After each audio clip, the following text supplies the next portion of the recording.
Everybody, it's Dr. Eric Balcavage and Dr. Erica Riggleman's here with me as usual. We're going to talk about hypothyroidism and glucose regulating problems, hypoglycemia, insulin resistance, prediabetes, and diabetes. And as always, if you hit this by accident, this is the Thyroid Answers podcast, where we talk about or provide answers to the questions our listeners have about different aspects of hypothyroidism, how they got it, what triggers it, what causes it, looking at lab values, and how to address chronic hypothyroid stuff. So first of all, Erica, how are you today? How's things going? I'm doing good. Things are going great. Awesome.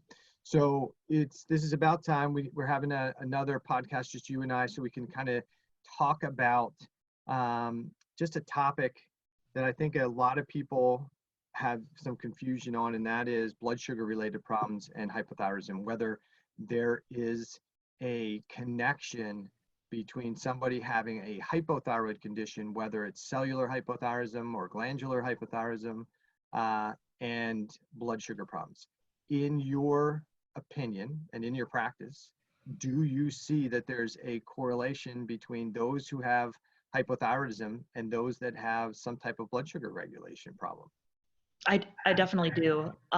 There's kind of this disconnect where people don't think that blood sugar is really that big of a deal, and obviously hypothyroidism is a big thing that correlates with it, but you can also see tons of other, inflammatory things, which we know inflammation plays a role in that cellular hypothyroidism that kind of drives it. And so whether it's somebody coming in with joint pain or brain fog, which obviously all could be related to thyroid as well, cellular hypothyroidism that might be undiagnosed. But I think that blood sugar is often a very foundational thing that often gets swept underneath the rug and often made in traditional medicine not that big of a deal. I mean, I have people who come into the office all the time who they're on metformin, they're on diabetic medication already. And when I ask them, how long have you been a diabetic? They're like, oh, I'm not a diabetic. I don't have a blood sugar problem.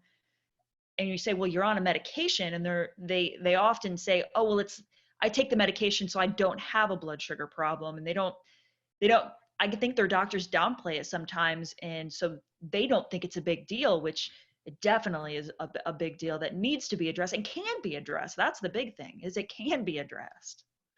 Yeah, I think to add on to what you're saying, I think what happens is people have the assumption, many people get the assumption that their diabetes is caused by a genetic issue. My mom had diabetes, my dad had diabetes, my brother's got diabetes, so it's just a genetic issue. And that's probably the case in probably less than 5% of the population. It's not a genetic issue, but it is an inflammatory issue, it's a hypothyroid issue, it's a cell danger issue, it is a lifestyle issue, way more than it is a genetic factor. It's more of an epigenetic issue than it is a genetic issue. So maybe one of the things we need to do is we need to talk about, there's a number of different types of blood sugar problems that have been kind of detailed out. There's hypoglycemia, right? And so for the listeners, hypoglycemia means that your blood sugar is actually dropping too low, or there's not enough glucose. And we talk about blood sugar, we're talking about something called glucose. So you eat food, and foods breaks down into little sugar molecules, which are essentially the primary fuel for cells, and that's this stuff called glucose. Glucose needs to be in the bloodstream, but it really needs to be in the cells where it does most of its work. If there's too much glucose and the muscle tissues and liver that utilize it can't use it, then that extra glucose can get stored in the body and typically gets stored as glycogen, or it can get stored winds up getting stored as excess body fat, right? Yeah. So hypoglycemia is that drop in blood sugar. And then there's another term that I don't think it's used too much in allopathic medicine, but that's reactive hypoglycemia. Do you want to just kind of discuss what reactive hypoglycemia is?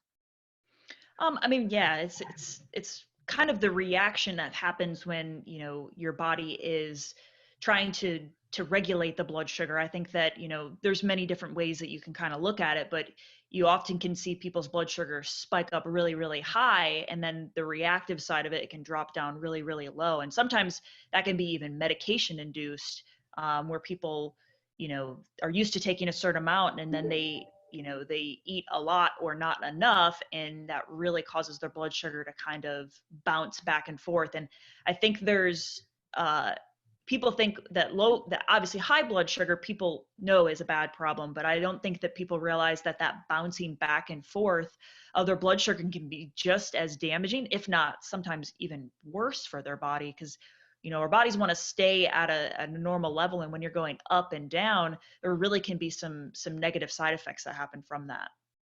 Yeah, I think when, that's what Snickers commercials are all about, is that reactive hypoglycemic effect, right? So for the listeners, when you eat, within like minutes of you eating food, glucose is going to start to rise, and your body releases something called GLP-1 from your GI tract, which is an enzyme that goes to your pancreas and triggers it to release insulin that's already been made, so that your insulin and your blood sugar can kind of rise together. Insulin is the hormone that pushes glucose into the tissues after you eat. So blood sugar and insulin rise together, and then they should fall together until you kind of hit what we call the baseline, like that kind of normal fasted blood sugar level. And optimally, we look at fasting glucose levels. I'm looking at a range somewhere between 82 and 88 as my optimal range for patients. But what happens for a lot of people who have reactive hypoglycemia is they don't get that GLP-1 released when they're eating. Glucose starts to rise first, and we still don't have insulin, and then it's starting to drop again because it's moved into some of the tissues, and now we're starting to get the insulin rise. And as the insulin rises and the blood sugar is already coming down, then we get a really rapid drop in glucose available in the bloodstream because it gets pushed into the tissues. And now there's not enough blood sugar, as you were saying, enough glucose in the bloodstream to support things like your brain, which really needs it. And that's when we get our hangry symptoms, our irritability, our lightheadedness. And as you said, it can be more problematic for people because your brain needs the fuel. And if it's not there, your brain is essentially not working. That's why you get some of those symptoms, and it becomes a problem. But yeah, and people often will reach for the Snickers bars, the candy bars, the Cokes, the orange juice, something that is just pure sugar that often can have, more inflammatory response. Yeah, you're getting the sugar, but you're also probably just bombarding your body with, other things that could create more inflammation long term. yeah, and it's when you have reactive hypoglycemia, one of the things is you're gonna eat, and then you're gonna get, you may get the tired, the fatigue post meal. You might feel like you're craving sugar, like I gotta eat something sweet. And the issue is, I think it's one of the things that leads people to constantly feel hungry, right? They're always kind of snacking and gnawing on things. And but it can be really problematic. And typically, if you have reactive hypoglycemia, you have a blood sugar regulation problem. And if you don't get that under control, it does wind up turning into an insulin resistance issue. It does wind up then turning into a glucose intolerance issue, pre-diabetes and diabetes. So we'll finish up some of those terms. Insulin resistance is another term that you'll hear about in physiology in regard to blood sugar problems. And insulin, I guess we should talk about glucose, which is this sugar, has to be transported inside your cells. And so there's what they call glucose transporters that are like tunnels, essentially, that pull glucose into the cell. When you're not eating, there's glucose transporters that don't require insulin, and they just pull glucose into the cell for when the body needs some type of sugar during a time of non-eating, or what we call fasting. When you eat or after you eat, there's a glucose transporter that requires insulin. That's called GLUT4 transporter. And that's where that insulin binds to the outside of the cell, opens up that transporter, and glucose can come pouring in. That's how we kind of get the mass amount post-meal. But if you have insulin, but insulin binding to the cell doesn't make that glucose transporter work efficiently, and glucose can't get in, that we refer to that as insulin resistance. Your cells are not listening to that signal to bring glucose in after a meal. And what happens, and you kind of alluded to this later or earlier, is that if the insulin binding to the cell is not working efficiently, then glucose is going to rise and it's going to stay high post meal. And the body's way to kind of fix that is to just keep dumping out more and more insulin to try and kind of force the doors open. And this is a state we call insulin resistance. How do you determine it? How do you detect it? We can talk about some of those things, but definitely this is in my opinion, insulin resistance is kind of the precursor to pre-diabetes and diabetes. And I'm sure you see that as well as in your practice. Oh, absolutely. Then we've got, now, do you think, in your opinion, obviously with hypothyroidism and the cellular resistance, do you think that it's the cellular resistance that also plays a role in the insulin resistance obviously on the cell? Do you think that it's correlating from that aspect, or do you think that they're kind of two separate things going on that play off of each other? Well, I definitely think that I think when we think about what's driving insulin resistance, blood sugar dysregulation, and diabetes, prediabetes and diabetes, it really comes down to the same issues, and that is there's excessive cell stress driven by organisms, driven by trauma, driven by toxins, driven by hypoxia, poor breathing, disrupted sleep, some stress or stressors that exceed cell capacity to deal with it triggers that cell danger response. And when there's a cell danger response, and we've talked about this multiple times, one of the things the body does is try to slow cell metabolism down. And this doesn't happen equally through all the tissues of the body. Some tissues are upregulated, some tissues are downregulated. It all depends on what the purpose of those tissues are. But when there's this cellular hypothyroid state that's activated in a high stress state, one of the things that happens is T3 is inside the cell is decreased, and when T3 inside the cell is decreased, these glucose transporters don't work well. They all require some level of T3 inside the cell to transport glucose into the cell and to help like the GLUT4 transporter work when insulin's around. So anybody who has some level of blood sugar dysregulation has probably some level of cellular thyroid physiology challenges. They could have hyperthyroidism and have blood sugar problems. They could have hypothyroidism and have blood sugar problems. But they could, and that could be cellular early on. Definitely by the time they have glandular hypothyroidism, they have blood sugar problems.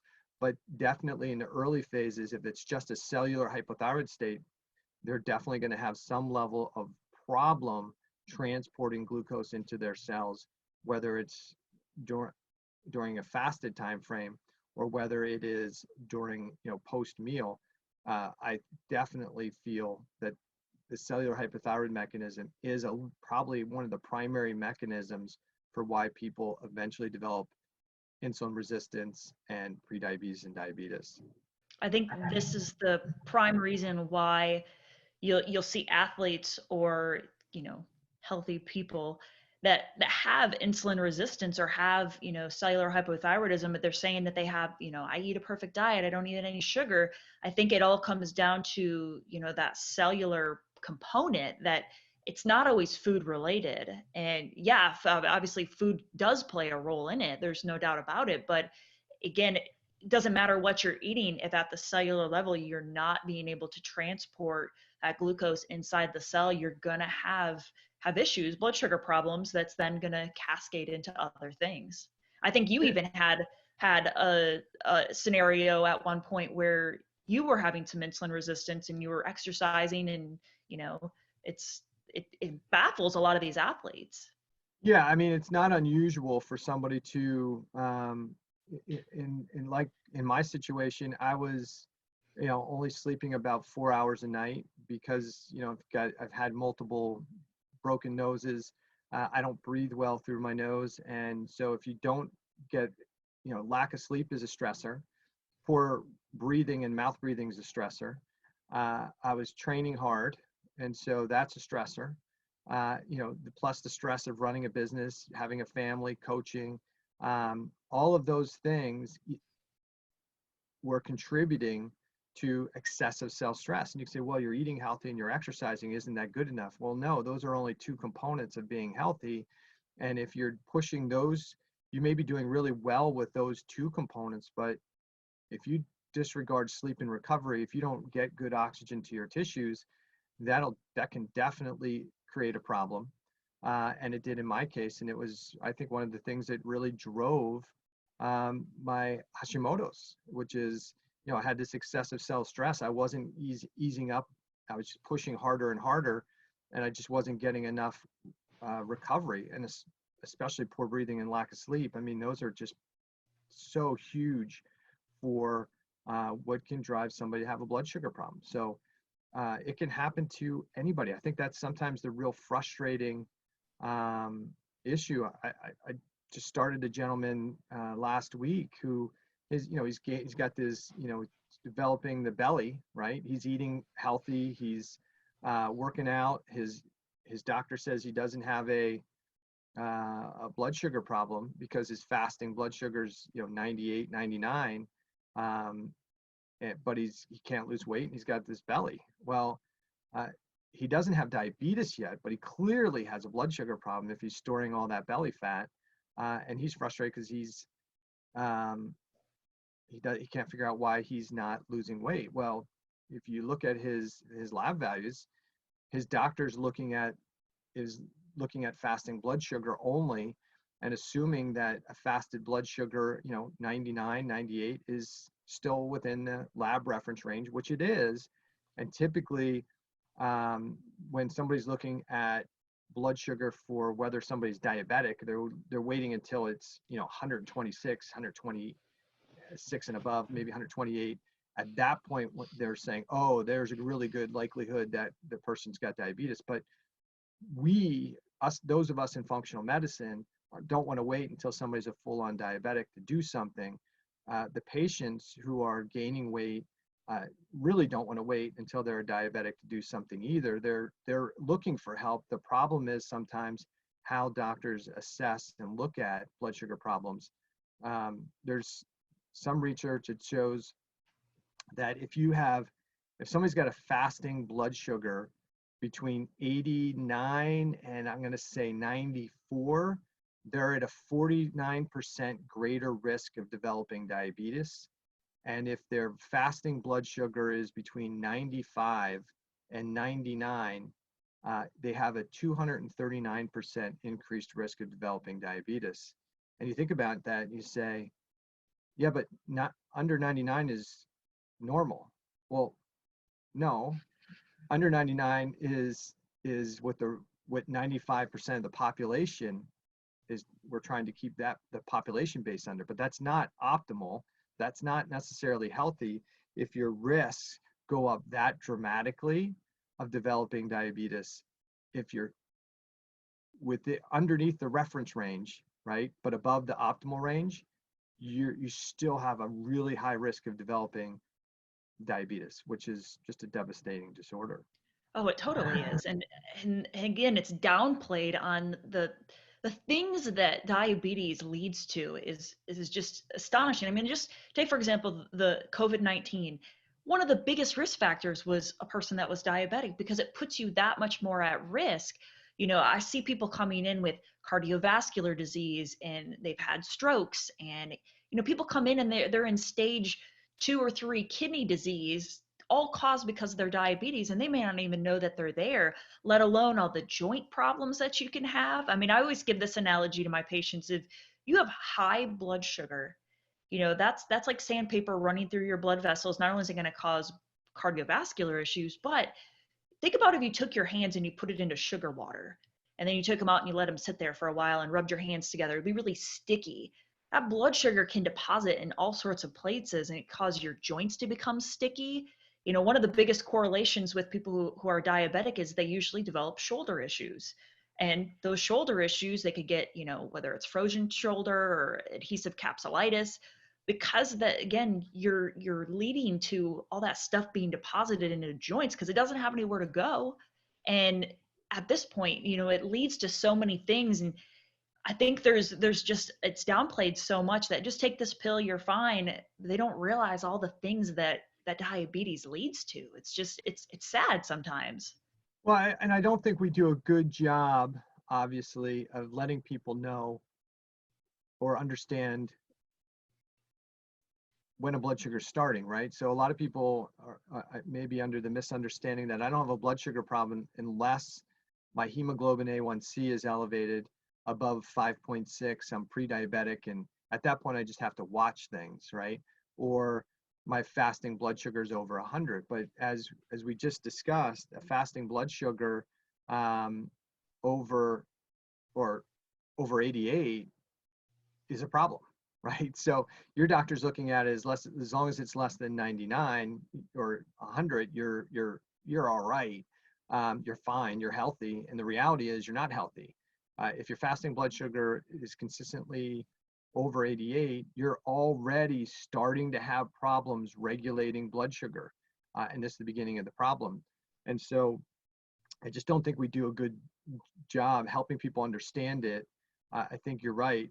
Blood sugar problems are downplayed until you have diabetes. And then at that point in time, then it's kind of like, oh, like almost like, hey, you're a bad person because you have diabetes. We're going to help you.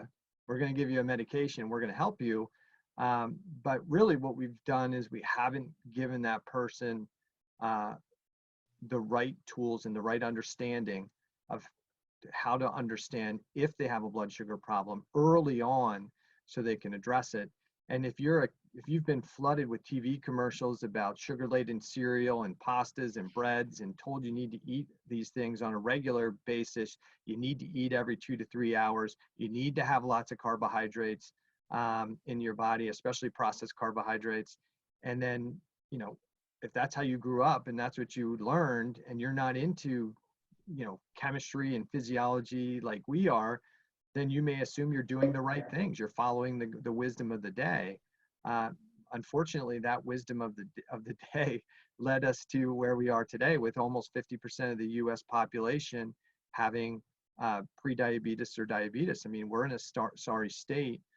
And when you think about that, those numbers aren't going to get better anytime soon, especially with what we just went through with COVID and people not going out and people not exercising and eating more processed food. I mean, it's a recipe for disaster. So we'll probably see those things skyrocket. I think one other interesting point on that is we say that only 10% of the U.S.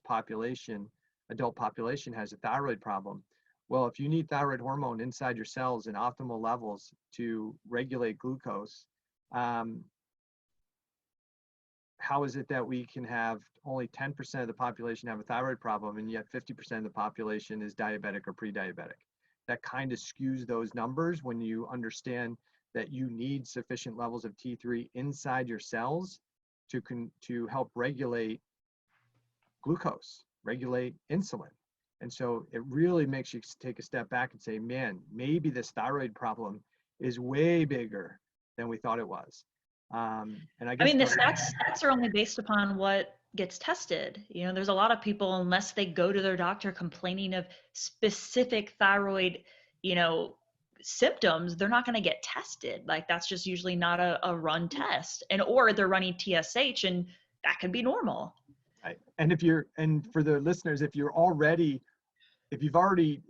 told you don't have a thyroid problem, you just have pre-diabetes or diabetes, and you're put on metformin will suppress your TSH. So if your doctor's only running TSH and you're on metformin, it may hide your glandular thyroid problem for a long period of time before your thyroid gland, it gets so bad that your TSH rises. But it's one of those things that the average person's not going to know that, oh, you mean I had the cellular hypothyroid thing first, that caused me to be insulin resistant, which has caused my prediabetes, and my doctor put me on metformin to try and help it, which is making me it's making me fatter, and I'm not sure why, but it's keeping my TSH normal, actually hiding my thyroid condition. Yeah. Whoa. That's like, what the heck is going on? It's like conspiracy theory. And I don't think, medical doctors aren't doing that on purpose. What's happening is they're following their guidelines. Like, hey, you only need to look at TSH. If TSH is normal, then you don't have a thyroid signaling problem. It all works perfect, or there's nothing we can do. And I don't think most docs would probably know that, hey, the metformin they're prescribing to their pre-diabetic patient or diabetic patient is going to further alter a thyroid and a metabolism problem, make it worse. So, it's definitely a challenge. So I think a couple things, when you look at blood sugar, if you had somebody and you wanted to say, yes, you have some type of blood sugar problem going on, what are some of the markers that you might look at to help somebody understand that they have a blood sugar problem on their blood chemistry? Yeah, as far as, I mean, obviously I like to run a comprehensive panel, which would include anything, but I'm specifically wanting to look at blood sugar. Obviously, I would want to see a fasting blood sugar. I would want to see an A1C, fasting insulin, and then I prefer C-reactive protein. I really like that number to evaluate, all, cardiovascular and inflammation throughout the body. I really like that number specifically for blood sugar. Yeah, and I would say those are all great tests. I think there's another one that can be added. It's a little bit more expensive. I have a tendency to run the fasting insulin as well because it's less expensive, but the C-peptide number is probably a little bit more accurate a number. It's just a little bit more, because we run a lot of our labs through co-ops, and so it's a cash-based service for a lot of our patients. So C-peptide is also a really good number. But your doc can use the numbers they get from those labs to even look at what they call a HOMA score, a HOMA calculator, and a patient could take their labs, just Google HOMA calculator, and then you can put your scores in, and it kind of give you some indication of, are you insulin resistant, even though you haven't been told you have diabetes. So when we look at fasting blood, so if you have your fasting glucose done, do you use 82 to 88 as an optimal range as well? Yes, yeah, I definitely like that range. And then for hemoglobin A1C, do you have a range that you like for that? I typically like it's, definitely I like 5.5-ish. 5 ranges is probably my best bet. I would like to keep people in that range. Yeah, I'd use like 4.8 to 5.3 as my range for hemoglobin A1C. For fasting insulin, I kind of like somewhere in between 3 to 8. And there's some argument about those things, but I think that based on the science and the literature, somewhere in that 3 to 8 range is probably good. Some people would say, well, hey, insulin as low as possible is probably good. I get concerned, especially if somebody has blood sugar symptoms, if they're fasting, if their hemoglobin A1C is low, if their fasting insulin's low, I think that can also be an issue as well. I think I read a study that said if your hemoglobin A1C is less than 4.7 or 4.8, your mortality risk goes up. So it's not like, hey, lower is always better, right? Low fasting blood sugar is not necessarily great. Low hemoglobin A1C is not super great. You still need to have insulin production as well. I think a couple other. Do you often see with people who are keto or carnivore or something who's not consuming like any carbs that their A1C is super, super low? Because I've had quite a few patients come in, it is super low. And when I obviously say that to them, they're like, well, I'm not eating any carbs. That's why it's super, super low. But I've also had plenty of patients who are on keto and they're doing it correctly. And they have, their A1C is, right around 5. Yeah, so if somebody's hemoglobin A1C is low, like below that 4.8, I'm concerned. So what I'm going to do is, and for the listeners who don't know, hemoglobin A1C is like the glycation or the stickiness from the glucose that kind of damages the red blood cell. And so if somebody's got a really low hemoglobin A1C, we have to be concerned about other things. And one of those is, are they just turning over their red blood cells really fast? And so therefore the red blood cells aren't hanging around long enough to get sticky. And so that's why it's really low. So I'll go and take a look at their, especially if they have symptoms like tiredness, fatigue, go look at their red blood cell numbers. Are they anemic? Do they have, look at their red blood cell indices, whether they have an iron deficiency, do they have a B6 deficiency, do they have a B9 or B12 deficiency? So we can look at the size of their red blood cells, we can look at their RDW, the red cell distribution width, and then we can look at how many, do they have too much, too little RBCs? Are they really immature or small red blood cells? I mean, we want to start taking a look at, okay, is there a blood cell issue here where the only reason they have really low hemoglobin A1C is because they don't have enough red blood cells hanging around long enough to get sticky. And that can happen, especially, I've had patients that have had really low hemoglobin A1C, and then you look at their GI tract and they've got high levels of occult blood. Well, the reason that their hemoglobin A1C is low is because they're bleeding. And so they're bleeding, they're losing blood cells. So most of my patients that are really doing a good job with keto, or they're doing a good job with a carnivore diet, I don't see their hemoglobin levels drop too low.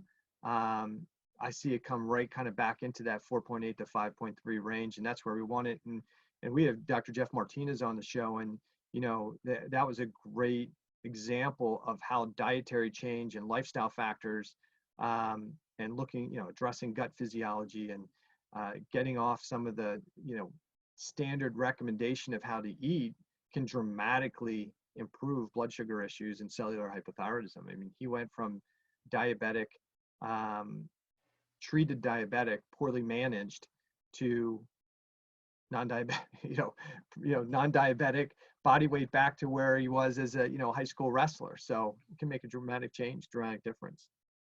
Yeah, absolutely. So let's say somebody has, whether it's hypothyroidism symptoms, or, they got blood sugar problems, maybe they are pre-diabetic or already diabetic. What can a listener do to start to work in the right direction or start to address it? What things need to be worked on? Obviously, diet's a big one, but what are the other factors that can help move somebody in the right direction? Well, I think we're starting to work on almost every one of the lifestyle factors that we talk about, right? So diet, what can they do from a dietary standpoint? I think you and I would agree, while there's a lot of fancy names for diets, probably the best thing to do is just start eating more real food and less processed food. Before we even start about, too much calories all from a calorie standpoint, or what's got glucose, what doesn't. If you spend more time eating well-balanced meal with real food, you're already gonna be ahead of the game. Dump all the sugary drinks, all the processed stuff. If you just take a lot of processed food out of the diet, you're gonna have a huge head start. The next thing to think about is, if you don't get 7 to 8 uninterrupted hours of sleep per night, then start changing your sleeping habits. Start setting a set routine to go to bed, and a set routine to get up. Go to bed at 10, get up at 6, and get into a habit routine, because disrupted sleep creates a stress response. That stress response is going to then trigger inflammation and cellular hypothyroidism, which is going to create problems with your blood sugar signaling. I think tracking sleep is really, really important. And there's so many different apps and, different things. I mean, the Aura Ring is a good one to track, sleep. And when I got that, I was really surprised at one, like there were certain periods of time throughout the night that, I was awake and didn't even realize I was awake, or my heart rate would go up. And it's just, the more data I think you have, I think the better you can evaluate that. And then I can also correlate with, when I had a good night's sleep, what did I do the day before? And when I have a bad night's sleep, what were those contributing things? Did I have a lot of stress? Did I, over exercise? Was there something in my life that contributed to me having poor sleep? And then you can really start to work on those things. Yeah, I mean, I have, I typically use more of the BioStrap these days, which is a similar tool. There's Whoop, there's a number of devices out there. Even your Apple Watch has some things, but I think the really neat thing when you use a BioStrap or use the Oura Ring is you can get an idea of your sleep and disrupted sleep. And I just did this with a patient a week or so ago, is we overlapped with his Oura Ring, we overlapped his sleep with his respiration on the dashboard. And what you saw was the nights where he had the highest respiration rate, he had the worst level of sleep. Okay. And so that says to me that this is when he's having the highest respiration rate, he's probably mouth breathing. That's creating hypoxia, that's creating a stress response, and that's causing him to have chronically disrupted sleep. So when his respiration rate, down into, below 15, 12, 13, now you're seeing 7-8 hours of really good quality sleep. So there's a tie in there. So I would tell people when you're saying, hey, what are the things they can do to help regulate your blood sugar? Definitely, we talk about nose taping and mouth taping. And while it sounds crazy to people to say, oh, you want to tape your mouth shut? You want me to tape my mouth? Yeah, because your mouth breathing, when you're doing that, that could be a simple thing that's creating stress response, that's deactivating thyroid hormone, that's causing you to become insulin resistant. You're storing that glucose as fat, and that could be one of the issues. So, dealing with emotional stress, dealing with that, learning how to breathe better, it'd definitely be a better nasal breather, sleeping well, eating well. We're big, huge fans of exercise. As soon as we finish up this podcast, I'm already late on my run, so I'm going to go for a run because it's just a habit. So strength training, doing some level of cardiovascular training, and you got to be cautious of that. We've talked about that on multiple podcasts, how to train and do that, how to do running or that type of cardiovascular appropriately. But definitely strength training is a huge thing they can do. And if you're doing all of those things and you're doing all those things well, then the thing to do is you have to find somebody who does functional medicine, and in my opinion, and I'm sure your opinion, to start looking at what's going on like in your GI tract, because the bacteria in your GI tract can dramatically change how well you regulate your blood sugar. And I don't think, and you give me your opinion on that, that most people would ever tie what goes on in their GI tract with having a blood sugar problem, right? Yeah, no, I would totally agree. And one other thing about the strength training is there's a lot of research out there about the amount of muscle that you have in your lower legs and your insulin sensitivity. So if you're one person who has a blood sugar problem, building some muscle in your lower legs can only help to improve your insulin sensitivity throughout your body. Yeah, so the more muscle, right? The more muscle you have and the better the quality, the more of these little things you make called mitochondria, Mm-hmm. right? And the more mitochondria you have, essentially the more engines you have in your muscle tissue that are going to burn fuel, fat, glucose, ketones. I mean, those mitochondria are what actually burn up the fuel. So the more muscle you have, the more mitochondria you have, the more fuel you can burn. Even at rest, the more fuel you can burn. And so you become way more efficient.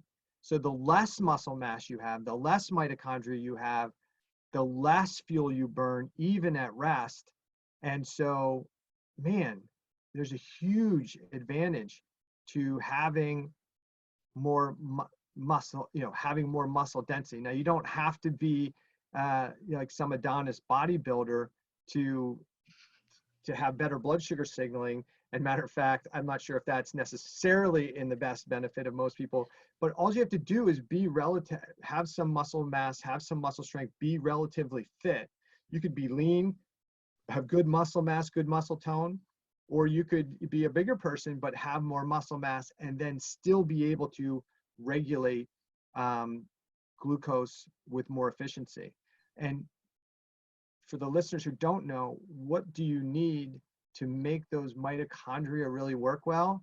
You have to have optimal levels of thyroid hormone inside the cell to make those mitochondria work well.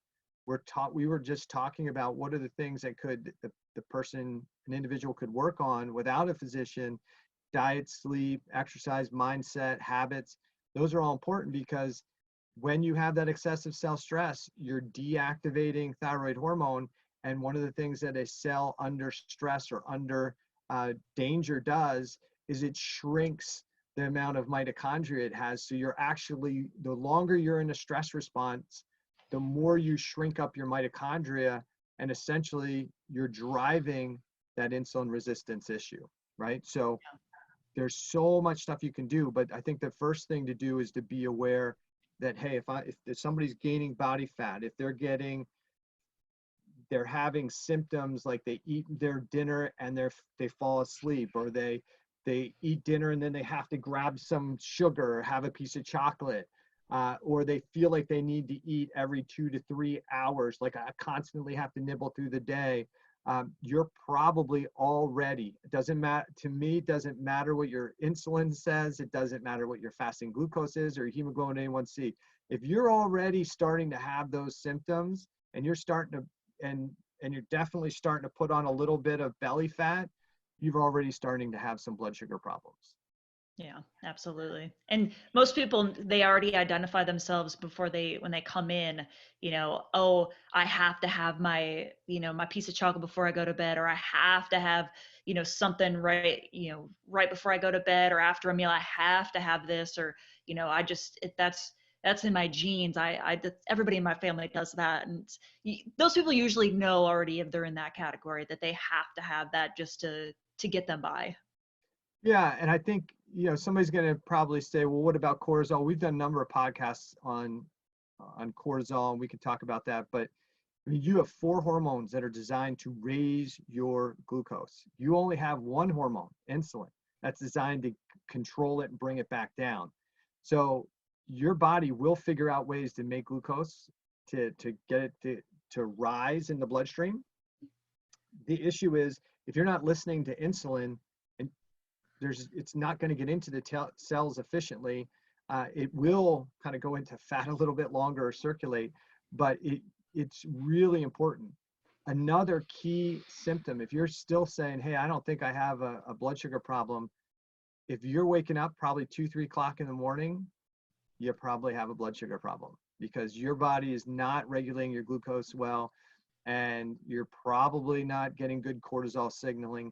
And your body's probably starting to upregulate things like epinephrine, norepinephrine to try and make some sugar, because your brain's going, hey, we need it. And when you do that, when you increase your fight or flight hormones, you're going to wake up. You think you're waking up because you got to pee.